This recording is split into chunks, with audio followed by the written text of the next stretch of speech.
tentang apa yang kita dianjurkan sebagai mustami', sebagai orang yang mendengar azan. Yang ini kadang-kadang banyak di antara kaum muslimin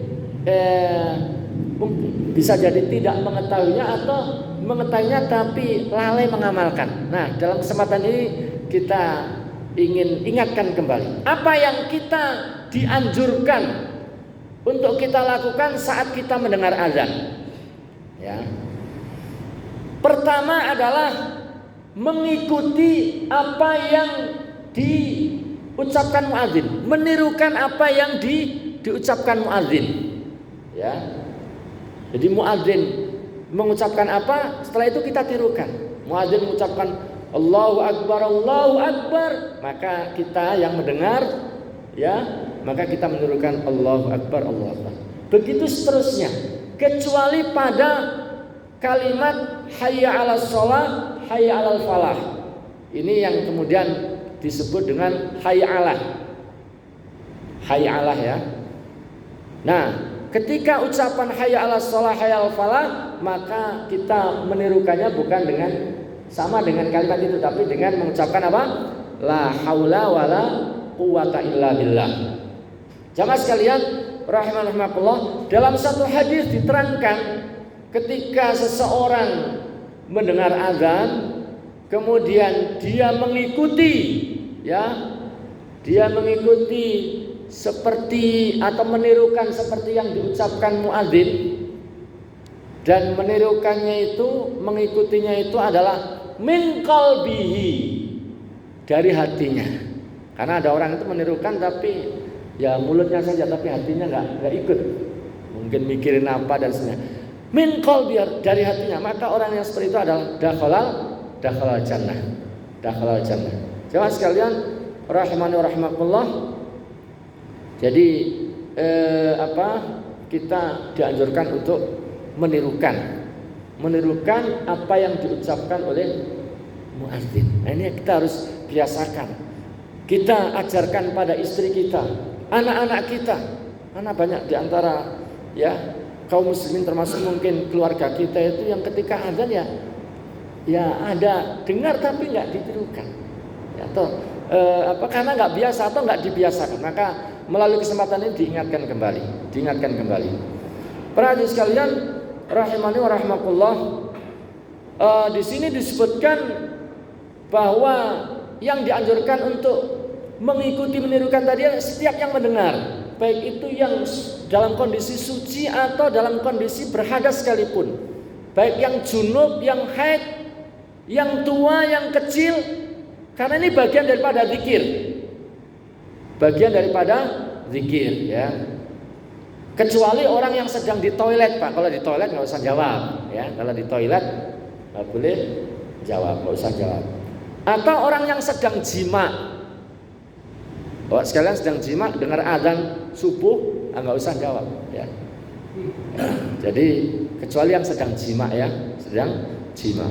Jamaah sekalian rahimakumullah, bagaimana kalau yang ketika kita mendengar itu sedang membaca Quran misalnya, atau sedang zikir, atau sedang ada pelajaran, sedang ada kajian, maka seyogyanya dihentikan dulu baca Qurannya, dihentikan dulu zikirnya. Mungkin ada yang sedang zikir sore hari, tiba-tiba pas zikir dengar azan maghrib, dihentikan dulu.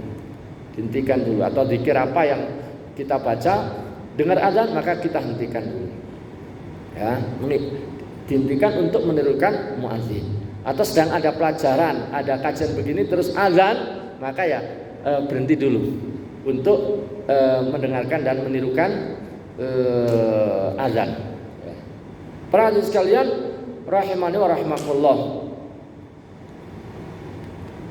kalau sedang sholat ya nggak usah, ya. Kalau sedang sholat, baik sholat fardu maupun sedang sholat sunnah, maka tidak perlu mengikuti. Jamaah sekalian, nah bagaimana dengan kita kalau masuk masjid? Kalau kita masuk masjid itu kan di antara sunnahnya kan begitu masuk masjid kita disuruh apa, Pak? Sholat tahiyatul masjid. Bagaimana kalau kita masuk masjid terus kemudian saat itu sedang dikumandangkan adzan? Nah, ini ada ada dua pilihan ya. Pilihan pertama kita dengerin sambil berdiri ya, sambil berdiri menirukan muadzin sampai selesai. Nah begitu selesai baru kemudian kita sholat. Tapi berdiri karena kita belum sholat, jadi kita nggak duduk dulu. Kita tirukan, terus setelah selesai baru kita sholat. Sehingga kalau itu kita lakukan, kita dapat dua keutamaan menirukan muadzin tadi, ya, menirukan muadzin, dan yang kedua adalah keutamaan tahiyatul masjid. Ya. Ada kemungkinan kedua, ada orang yang begitu mendengar azan saat dia masuk masjid dia tidak mengikutinya, dia langsung sholat. Kalau seperti itu bagaimana? Nggak apa-apa ya, menurut sebagian ulama nggak apa-apa. Cuma yang lebih ditekankan yang pertama tadi, dia dapat dua keutamaan. Jamaah sekalian rahimakumullah. Yang kedua yang dianjurkan bagi orang yang mendengar azan, dan rata-rata kita itu kan pendengar azan Pak ya. Kan yang azan kan cuma satu. Rata-rata kita mendengar azan. Yang kedua kita disarankan untuk sholawat Pak. Untuk mengucapkan ya sholawat. Ya silakan sholat yang pendek atau yang panjang silakan. Ya. Untuk bersolawat ya. Karena memang Rasulullah SAW pernah mengatakan ya, idza sami'tum al-mu'adzin faqulu mithla ma yaqulu tsumma shallu alayya. Jika kalian mendengar azan, maka ucapkanlah seperti yang diucapkan oleh muadzin. Kemudian bersolawatlah kalian kepadaku. Fa innahu man shalla alayya salatan sallallahu alaihi biha asran. Sesungguhnya orang yang bersolat kepadaku sekali salawat, maka Allah akan balas 10 kali. Allah akan bersolawat kepadanya 10 kali. Kemudian kata Rasulullah, "Tsumma sallu li al-wasilah." Kemudian setelah itu kita disuruh meminta kepada Allah wasilah untuk Rasulullah. Memintakan wasilah kepada Allah untuk Rasulullah SAW. Apa itu wasilah? Wasilah itu kata Rasulullah adalah suatu tempat di dalam surga yang tidak layak ditempati oleh seseorang kecuali hanya seorang hamba Allah. Dan Rasulullah berharap orang tersebut adalah Rasulullah SAW. Maka Rasulullah mengatakan, siapa yang mau memohonkan wasilah kepada Allah untukku, maka dia berhak dapat syafaatku. Ya, dia berhak mendapatkan syafaatku. Oleh karena itu ini kesempatan ketika azan ini banyak sekali kebaikan-kebaikan yang kita dapatkan. Dalam kumandang azan kalau kita hayati, kita pahami, ya akidah kita, iman kita semakin kokoh, semakin kuat.